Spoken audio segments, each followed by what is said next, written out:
ka. Ma olin ise valitsuses, kui me seda kava Riigikokku viisime ja seal heaks kiitsime ja midagi ei ole salata, et aeg ja väliskeskkond muutub meie ümber sedavõrd palju, et ka see on kindlasti oluline põhjus, et 2004. aasta teadmised on vanaks jäämas. Ja kindlasti üks oluline muudatus, mida ma esile tõstaks, on kindlasti asjaolu, et energiajulgeolek on muutunud globaalses poliitikas reaalseks hoovaks. Jah, muidugi, ajaloos ja ka lähiajalooga kursis oled inimesed võivad öelda, et see on teatud mõttes kogu aeg ju nii olnud. Ja võib-olla alates sajandite taha, kuid ometi võrreldes külma sõja järgse ajaga on kindlasti energia küsimus muutunud väga reaalseks. Ja sellel kindlasti on oma praktiline mõju väljund ka Eestile.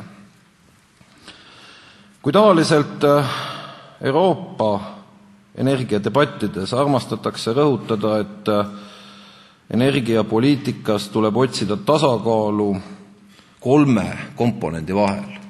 Loomulikult keskkonnasäästlikkus, majanduslik konkurentsivõime ja varustuskindlus, siis ma arvan, et Eesti peaks lisama, ja mitte ainult Eesti, aga meie jaoks kindlasti peaks lisama väga olulise mõõtmena sellesama julgeoleku küsimuse. Ja ma arvan, et siit tuleb üks, mitte isegi niivõrd tasakaalu otsima nende 3 komponendiga, vaid julgeoleku küsimuse Eesti jaoks peaksime me panema kõrgemale võib-olla nendest 3. Nii et, ja siit tuleb üks väga oluline järeldus, et mis iganes otsuste, lahenduste või võimalike arengutsenaariumite juurde me jõuame, siis kindlasti peaks olema meil arusaam, et otsused, mis vähendavad Eesti julgeolekut, ei lähe läbi. Et neid me ei saa aksepteerida. Ja muidugi te küsite, et kas see ei ole mitte lihtsalt sõnakõlks või niisugune tavapärane poliitiline klišee, ja siis, kuid kindlasti mitte. Ma arvan, et see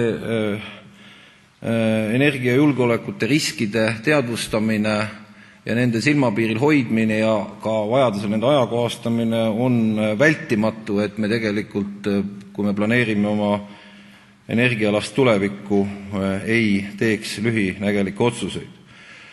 Muidugi tuleb esimesena meelde küsimus maagaasist või küsimus sellest, et kes saab Eestisse elektrit importida ja mis olukord siis kujuneb meie turul, kuid ma arvan, et julgeoleku ja energiajulgeoleku riskide kaardistamine, mida te saate lugeda ka meie koduleheküljelt ja mille kohta on tellitud viimastel aastal ja 2 päris häid raporteid ja nende pidev ajakohastamine on kindlasti aktuaalne tegevus ka nüüd, kui me tahame lõpptulemusena selle arengukavaga jõuda heaks kiitmiseni. Teine muutus võrreldes võib-olla 2004. aastaga ja ma arvan, et on kindlasti arengud kliima küsimustes.